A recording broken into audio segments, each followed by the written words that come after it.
네, 부활이 주는 교훈은 여러 가지가 있다고 생각이 됩니다. 그런데 이것을 자세히 이야기하면 각 제목마다 1시간씩 필요로 하는 것이지만 간단하게 네 가지의 부활이 주는 교훈에 대해서 생각해 보고자 합니다. 먼저 부활은 예수님이 주님이시다, 그리스도시다 하는 것을 우리에게 확실히 증거해주는, 선포해주는 사건이다 하는 것입니다. 우리 사도행전 말씀을 드리겠습니다. 사도행전 2장.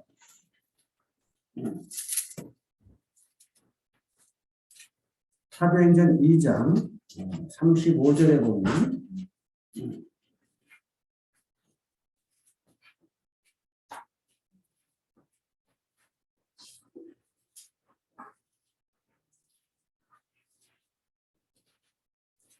이 장 35절에서 베드로가 유대인들에게 복음을 전하면서 다윗이 하신 말씀을 인용하며 복음을 전하는 장면이 나옵니다. 거기에 35절, 내가 내 원수로 내 발등상이 되게 하기까지 너는 내 우편에 앉아있으라 하셨도다.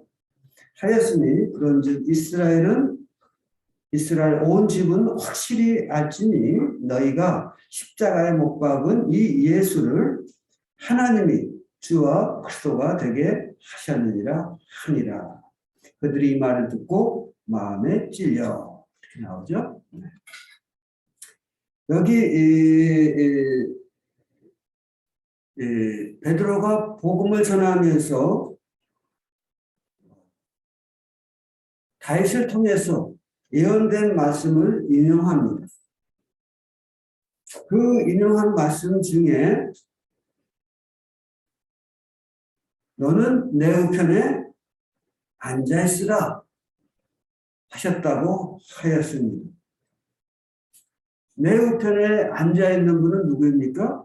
바로 예수님에 관해서 증거하신 예언의 말씀이죠. 그런데 그 예수님에 대하여 36절에서 이렇게 표현합니다. 이스라엘 온 집은 확실히 알지니 너희가 십자가에 못 박아 죽인 이 예수가 바로 하나님의 주와 그리스도가 되게 하신 분이시다 라고 말씀을 하시는 거죠. 그래서 그들이 그 말을 듣고 마음에 찔렸다 이렇게 이야기하고 있습니다. 그렇습니다. 하나님께서 예수님을 부활케 하심으로 저를 주와 그리스도라고 하는 것을 확실하게 선포하셨습니다. 그러나 그 예수님을 이스라엘은 어떻게 했습니까? 십자가에 못 박아 죽였습니다. 왜 죽였을까요? 그들은 우리가 요한복음 1장에 보면 나다나엘이 그런 말을 하는 것을 들을 수 있어요. 빌립이 나다나엘에게 복음을 전하면서 예수님이 바로 구원자, 메시아가 나타났다 하고 말하니까 아니 그건 누군데? 그러니까 나사렛 예수입니다 이런 이야기를 하죠. 그러니까 저가 대답하기를 나다나엘이 대답하기를 아니 나사렛에서 무슨 선한 것이 나겠느냐 이렇게 이제 반문을 해요. 그래서 빌립이 그럼 와보라 이렇게 이야기하거든요. 그러니까 이스라엘 사람들은 그 나사렛 예수 그 나사렛에서 무슨 선한 것이 나겠느냐 하는 나다나엘의 말과 같이 그런 의식을 갖고 있었던 거예요. 나사렛 요셉의 아들 예수 그가 무슨 메시아가 될 수 있느냐? 이런 생각을 가졌던 것이죠. 그러나 사실 우리 예수님은 다윗의 고향인 베들레헴에서 출생을 하였잖아요.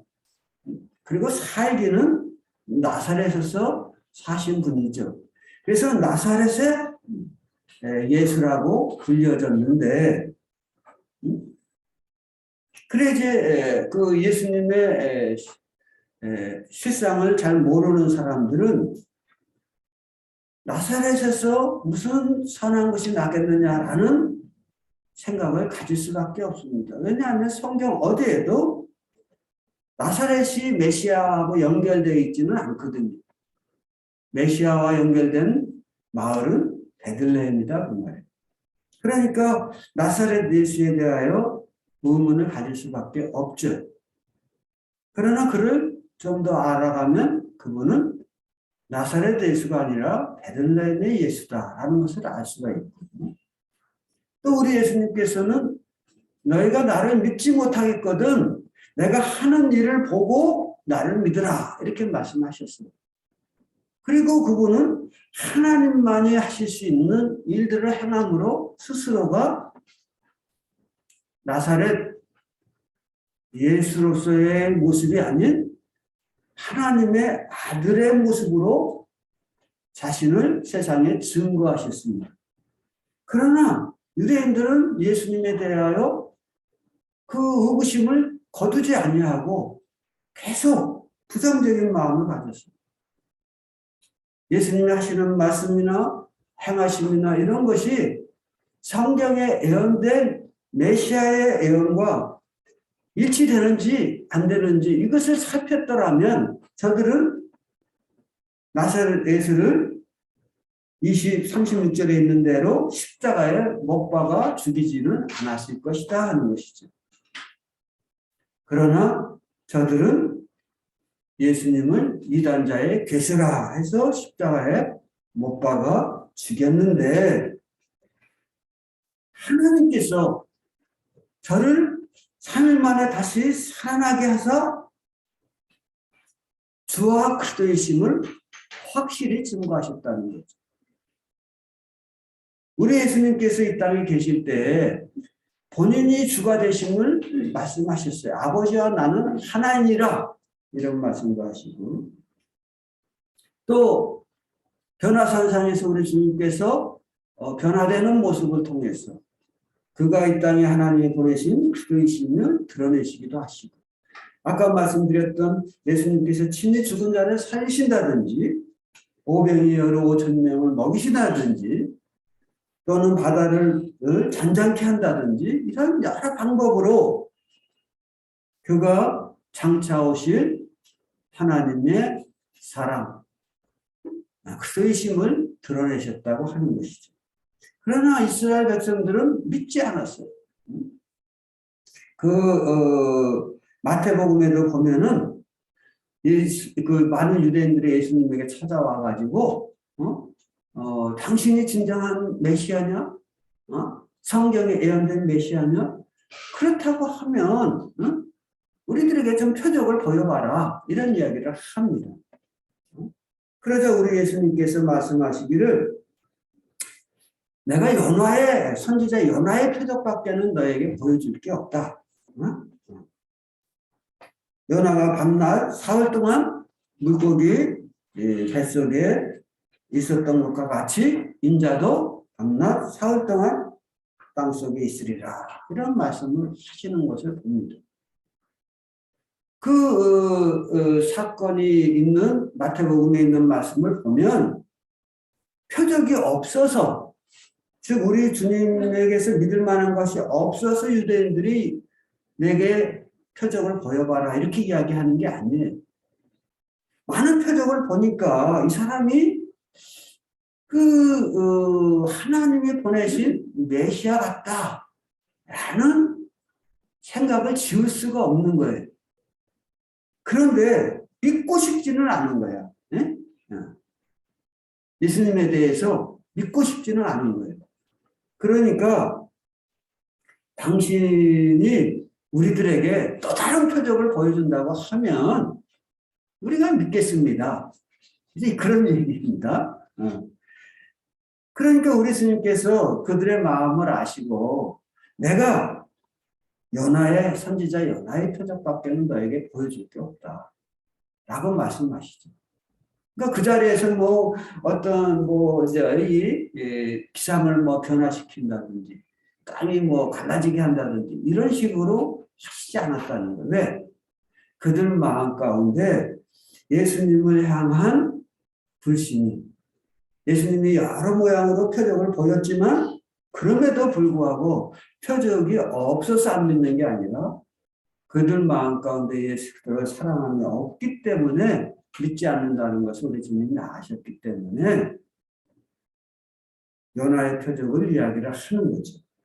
곧 내가 죽고 다시 살아남으로 내가 주와 그리스도이심을 너희들에게 확실히 보여주겠다. 이런 말씀을 하시는 거죠. 그리고 우리는 36절에 있는 말씀과 같이 어떻게 됐어요? 하나님이 예수님을 죽은 자 가운데서 살리심으로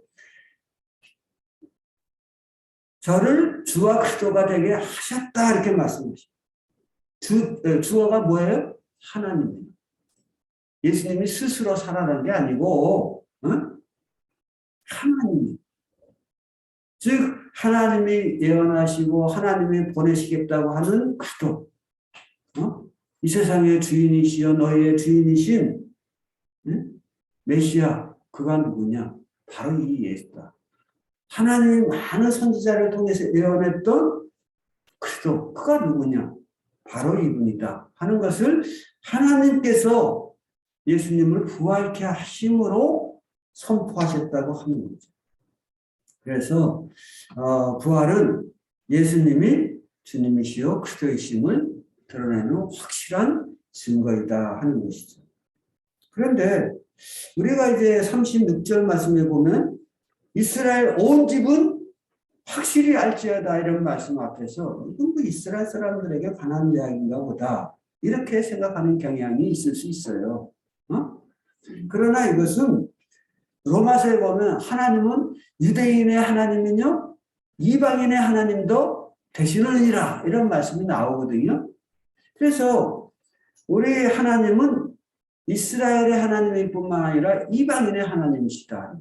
이것을 이 말씀에게 36절 말씀에 적용하면 예수는 우리의 주도 되시고 우리의 그리스도도 되신다 그 얘기. 저는 이제 예수님이 태어나신 이스라엘 베들레헴 그곳을 보면 지정학적으로 매우 의미 있는 지역이라고 생각을 합니다. 우리는 유럽에 백인들이 살고 있죠. 또 아프리카에 흑인들이 살고 있죠. 또 아시아에 황인들이 살고 있잖아요. 그 유럽과 아시아와 아프리카 온 인류를 대표하는 흑인, 백인, 황인들이 사는 그들의 접점이 어디입니까? 바로 접점이 서남아시아에 있는 이스라엘. 거기가 이 세 민족이 이렇게 교차되는 그런 집합 지점이다. 그래서 우리는 주님께서 왜 그곳에서 태어나시고 또 죽으시고 부활하셨느냐. 우리 주님은 모든 민족의 주가 되시고 그리스도이시기 때문에 그곳에서 백인에게도 주가 되고 흑인에도 주가 되고 황인에게도 주가 되는 그런 분이시다 하는 것이죠. 그래서 우리는 부활이 그저 서양 종교의 예수 그분의 문제다라고 생각하면 아니 되고 우리의 주와 우리의 그리스도다라는 것을 그리스도라는 말은 뭐예요? 하나님이 택하셔서 우리의 구원자로 세우신 분 그런 얘기거든요. 그러니까 주님 예수 그리스도는 예수님은 우리의 구원자이시다. 뿐만 아니라 우리에게 모든 만물을 창조하시고 모든 만물을 우리에게 주신 창조주이시다. 뿐만 아니라 구원의 주여 창조주일 뿐만 아니라 장차 도래하는 모든 세계의 사람들을 심판하실 수 있는 심판주이시다 하는 것도 우리가 알아야 하는 것입니다.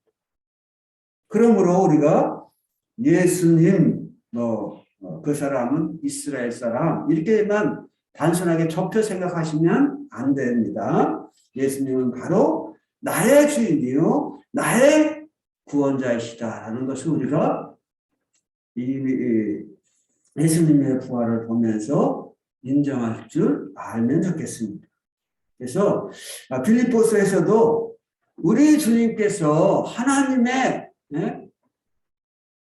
이제 형상으로 계셨던 분이시지만 하나님의 본체이셨던 분으로 계셨지만 그가 이 땅에 인간의 몸을 입고 오셔서 이제 사람을 위하여 죽으시고 더욱 낮아지셔서 이제 죽기까지 하셨다 이렇게 말씀하시거든요.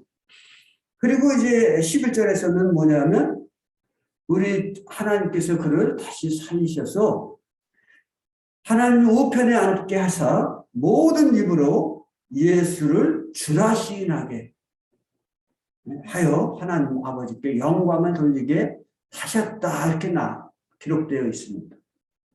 바로 우리 주님께서 우리를 위하여 죽으시고 묻히셨다가 3일 만에 부활하심으로 우리의 구원자가 되셨고 우리의 주가 되셨다라고 말씀을 하십니다.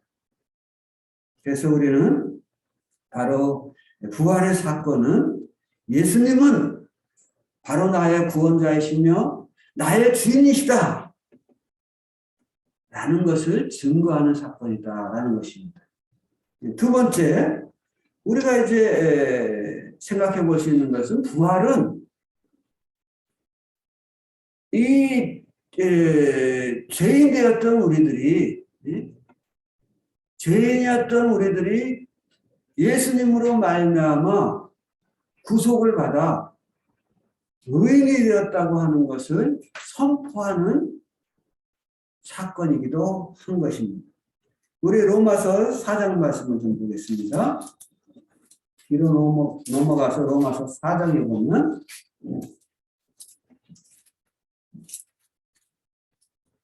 4장 25절에 예수는 우리가 범죄한 것 때문에 내어줌이 되고 또한 우리를 의롭다 하시기 위하여 사랑하셨느니라 그랬죠? 네, 예수님은 우리의 범죄함 때문에 내어줌이 되었어요. 그는 죄를 알지도 못하시고 죄를 범치도 아니하시고 그에게는 죄가 없으셨다고 성령께서 증거하십니다. 그런데요, 그 예수님이 우리의 범죄 때문에 내어줌이 되어서 친히 나무에 달려 그 몸으로 우리 죄를 담당하시는 일을 하셨다고 하는 것입니다. 나무에 달린 자마자 저주받은 자라고 말씀했는데 우리 예수님께서 죄 없으신 그분께서 우리를 위하여 내어줌이 될 때 그는 십자가에 즉 나무에 달려 저주받은 자의 모습으로 돌아가시지 않으면 안 되었다고 하는 것이죠. 이 말씀 그대로 예수님은 예수님의 죄 때문에 돌아가신 게 아니에요. 우리의 범죄 때문에 돌아가셨다. 그 얘기입니다. 우리가 이제 그 구약 성경에서 속죄일에 또는 무슨 제사를 드릴 때 하나님 앞에 드리는 제물은 살펴봅니다. 보름 동안 건강한 양이나 건강한 염소나 이런 것들을 가지고 와서 살펴보는 거예요. 보름 동안 살펴봐요. 혹시 질병이 없는지, 혹시 뭐 이렇게 외모상으로 흠이 없는지, 눈먼 것이나 저는 것이나 뭐 이렇게 또 속병이 있어가지고 뭐 변을 제대로 못 보는지 이런 것들을 자세히 보는 거예요. 보름 동안 살펴가지고 흠이 없으면 그 양을 제물로 하나님 앞에 드렸어요.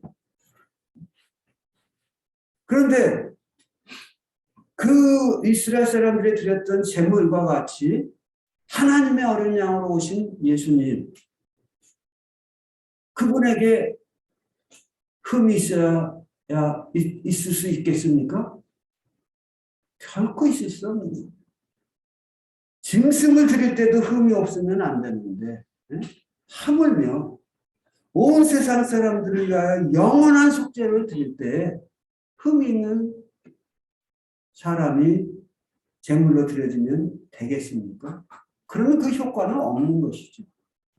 그래서 우리 주님께서 그 공생의 기간이라고 하는 기간이 무슨 기간이냐면 우리 주님께서 흠이 있는지 없는지 검증하는 그런 시간이기도 해요. 하나님의 아들로서 메시아로 오신 분인 것을 증거하는 시간이기도 하지만 흠이 없는지 있는지, 그래서 사단이 예수님을 시험하고 유대인들이 예수님을 시험하고 많은 불신자들이 예수님을 시험하고 심지어 제자들을 통해서마저도 시험당하는 이런 일들을 우리 주님이 겪으셨다.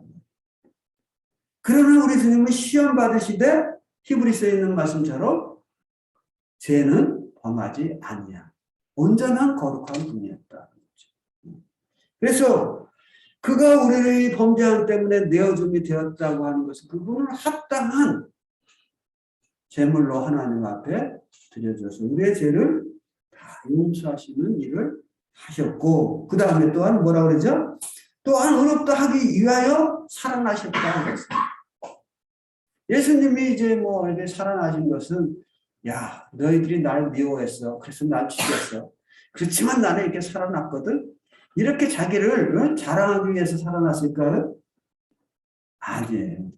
성경은 말하기를 우리를 의롭다 하기 위하여, 죄인된 우리들을 의롭다 하기 위하여 살아나셨다.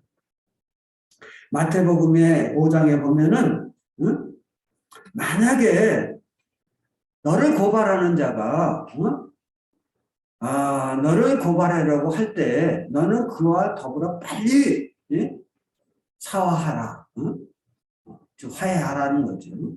만약에 그 사람이 고발을 하면 너는 너의 죄로 인해서 이제 재판관 앞에 끌려가겠고, 재판관이 너를 옥리에게 내어주어서 내가 옥에 가두게 되면, 내가 옥에 갇히게 되면 내가 그 죄값을 한 푼이라도 다 남김없이 다 갚기 전에는 결코 그 옥에서 나오지 못할 것이다 라고 말씀을 합니다.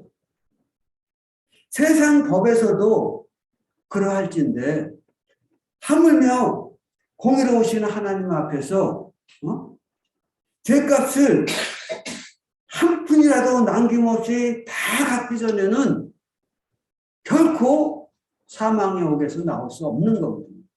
그런데 우리 예수님께서 사망의 옥에서 어떻게 했어요? 부활하셨어. 나오셨다 그 얘기지. 나오셨다는 건 뭐예요? 우리의 죄값을 다 지불했다 그 얘기거든. 우리의 죄값을 다 지불했다.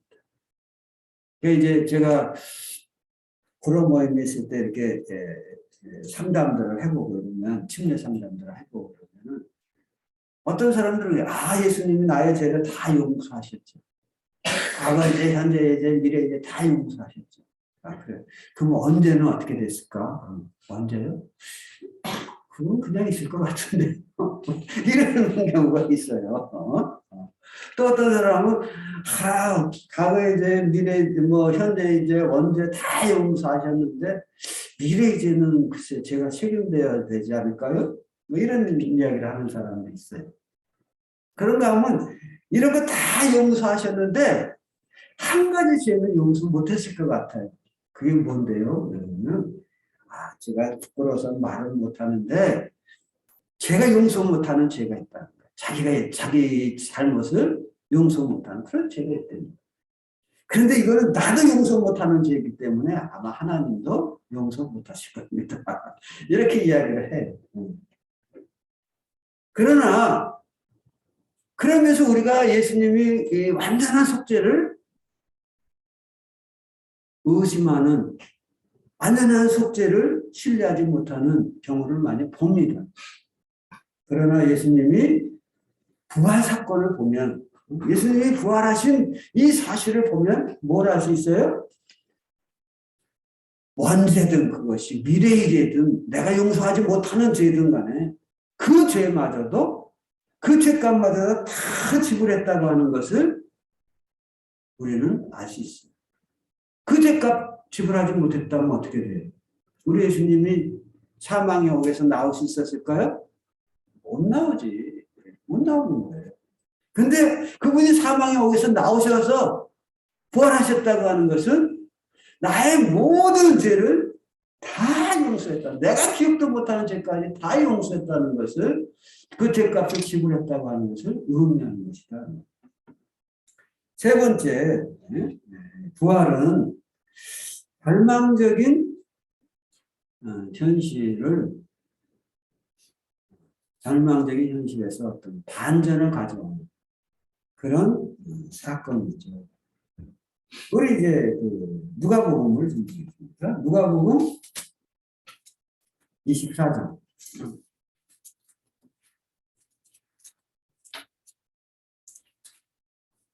누가복음 24장에 보면 이제 엠마오로 내려가는 예수님의 제자들이 있었습니다. 그 제자들이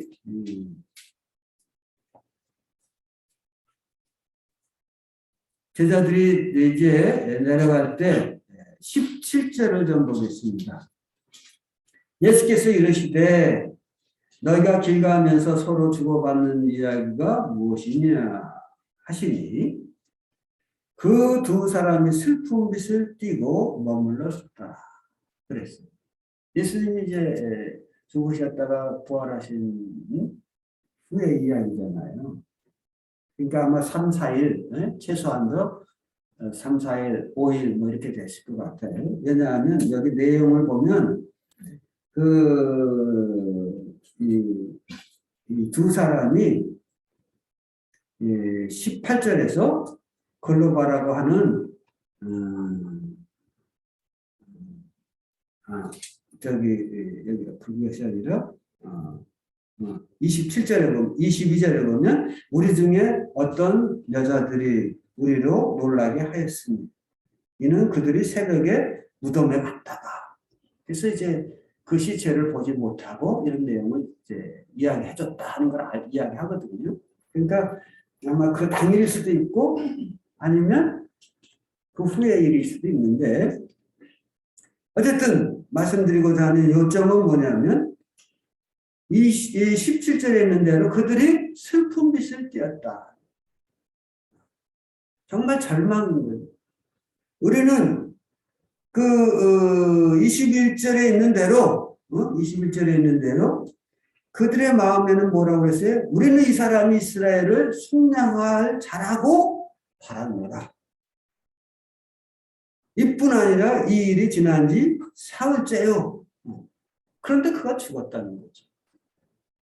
그러니 우리가 그를 잃어버린 상실감이 얼마나 크겠느냐. 우리의 기대치가 완전히 무너져 내려버렸어요. 행복이 어디서 온다고요? 우리가 기대했던 바가 이루어질 때 행복감을 누리는 거거든. 근데 우리가 기대했던 바가 완전히 무너져 버렸어요. 그것도 뭐 이게 죽음이라는 것은 돌이킬 수 없는 문제잖아요. 이건. 완전 이건 절망이잖아요. 뭐 사업을 하다가 망해서도 다시 회복할 수 있고 뭐 이런 근거가 있잖아요. 왜? 사업을 하는 주체가 있으니까. 근데 사업하는 사람이 망하고 죽어버리면 그걸 회복이 되기가 안 되잖아요. 그러니까 여기서 그 사람들이 슬픈 빛을 띠고, 그러니까 뭐 외부의 사람에게 지나가는 사람이 이렇게 말을 걸어올 때 굳이 슬픈 빛을 띄울 필요가 없었지만 그들 마음에 너무 절망감이 깊기 때문에 네? 그 마음이 그대로 표현될 수밖에 없는 그런 절망 속에 저들이 있었다 하는 것이죠. 그러나 결론적인 얘기는 무엇입니까? 27절에 보면 이에 모세와 모든 선지자들로 글로 시작하여 모든 성경에 쓴 바 자기에 관한 것을 자세히 설명하시니라. 예수님이 부활에 관하여 말씀하셨고 구약 성경이 가르쳤던 이야기를 쭉 이야기하면서 그분이 부활하게끔 돼 있는 거 아니야? 근데 이걸 몰랐을까요? 하지만 그들은 이거 예수님이 다시 살아나리라는 것을 생각을 못한 거예요.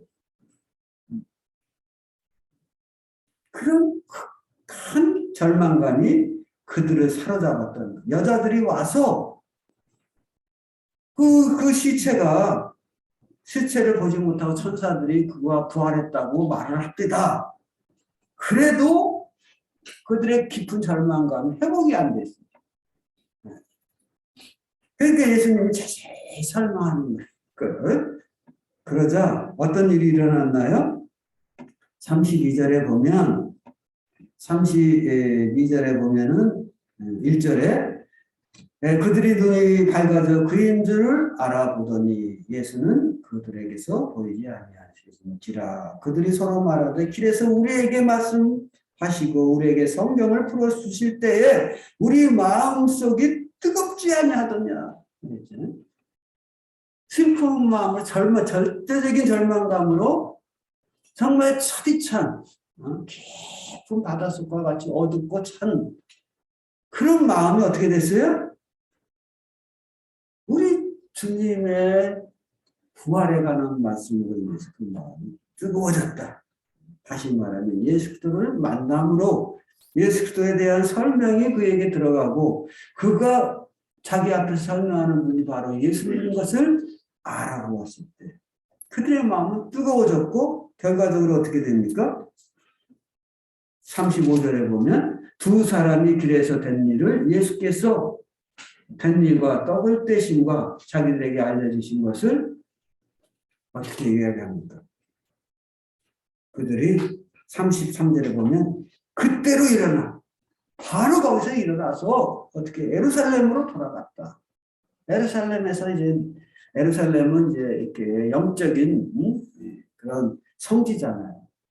거기서 내려갔다고 하는 것은 점점 신앙이 무너져 내리는 걸 의미해요. 예루살렘으로 돌아갔다는 것은 회복되는 걸 의미하는데 그들이 절망 가운데서 예루살렘으로 돌아간다. 그리고 이제 절망한 제자들을 향해서 우리가 예수님을 만났단 말이야.